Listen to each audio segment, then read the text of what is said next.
এই এভরিওয়ান, চলে এসেছি নতুন একটা রেসিপি নিয়ে। আজকে চচ্চড়ি বানাবো, বাঁধাকপির চচ্চড়ি নানান রকম সবজি দিয়ে। প্রথমেই আমি ছোলা, আলু আর বিনসটাকে একটু ভাপিয়ে নেবো। এখানে বেগুন নিয়েছি, পেঁয়াজ, টমেটো, আদা রসুন নিয়েছি একটু, আর এখানটায় তোমার গোটা মশলা কিছু নিয়েছি। আর এখানটায় আগে থেকে তেলটাকে প্রথমে আমি হিট করে নেব, নিয়ে তারপর এখানে প্রথমে শুকনো লঙ্কা, তারপর একে একে জিরে, যে গরম মশলাগুলো ছিল গোটা গরম মশলা সেগুলো দিয়ে দেবো, তেজপাতা দিয়ে দেবো দুটো। দেওয়া হয়ে গেলে একটু লাল লাল মতো করে হয়ে গেলে, পুরোপুরি দেখতে পাবে লঙ্কার কালার চেঞ্জ হয়ে গেছে, তখন এখানটায় আমি পেঁয়াজ দিয়ে দেব। পেঁয়াজটা প্রথমে দিয়ে দেবো, দিয়ে ভালোভাবে একটু লাল লাল করে ভেজে নেব। পেঁয়াজটা একটু লাল লাল করে ভাজা হয়ে গেলে এপার ওপার করে ভেজে নেব ভালোভাবে। প্রথমেই ভাজা হয়ে গেলে তারপরে আমি আদা রসুনের যে পেস্টটা ছিল সেটা আমি একটুখানি সেটা দিয়ে দেবো।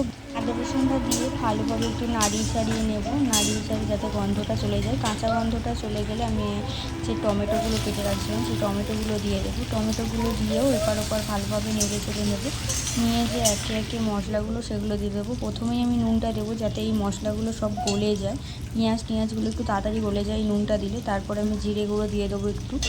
জিরে গুঁড়ো দেওয়ার পর আমি পরিমাণ মতো এরপর হলুদ দিয়ে দেবো। বেশি হলুদ দেবো না, একদম সামান্য দেবো কালারের জন্য। হলুদটা দেওয়া হয়ে গেলে আর কোনো মশলা দেবো না। এখানটায় ভালোভাবে এটা নাড়িয়ে চাড়িয়ে নেব, নাড়িয়ে চাড়িয়ে যতক্ষণ না এই মশলাটা একটু কষা কষা টাইপের হয়ে যাবে। এরপর বেগুনটা দিয়ে দেবো। প্রথমে বেগুনটা নরম হয়ে যায়, বেগুনটা আমি কিন্তু ভাপাইনি আগে থেকে, বেগুনটা এর সাথেই কষাবো। যেহেতু বেগুন নরম হয়ে যায়, ভাপানোর কোনো প্রয়োজন নেই।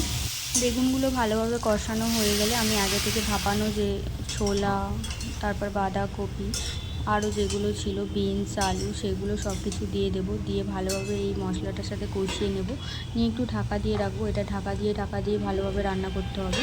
কিছুক্ষণ ঢাকা দিয়ে খুলে আবার একটু নাড়িয়ে চাড়িয়ে নিয়েছি। নাড়ানো চাড়ানোর পরে দেখতে পাচ্ছি যেটা হয়ে আছে, যেহেতু আগে থেকে ভাপানো ছিল, যারা ভাপাওনি তাদের একটু টাইম লাগবে। ভাপিয়ে রাখছিলাম সেই জন্য এটা হয়ে গিয়েছে, আর প্রয়োজন নেই এটা ঢাকা দেওয়ার। তাই হচ্ছে কি এটার উপরে একটু জিরে গুঁড়ো ছড়িয়ে দিয়েছি, গরম মশলা ছড়িয়ে দিয়েছি। আর গরম মশলা জিরে গুঁড়ো দেওয়ার পরে এটা ভালোভাবে নাড়িয়ে চাড়িয়ে নিয়ে তৈরি হয়ে যাবে। এটা গরম গরম ভাতের সাথে ভীষণ সুন্দর লাগে। সব সময় যখন চিংড়ি মাছ, মাছের মাথা এগুলো দিয়ে অন্যরকম লাগে, তো তখন ছোলা দিয়ে ট্রাই করে দেখতে পারো, এটা ভীষণই সুন্দর লাগে। আজকের মতো এই পর্যন্তই, কাল দেখা হবে নতুন একটা রেসিপি নিয়ে। Bye bye.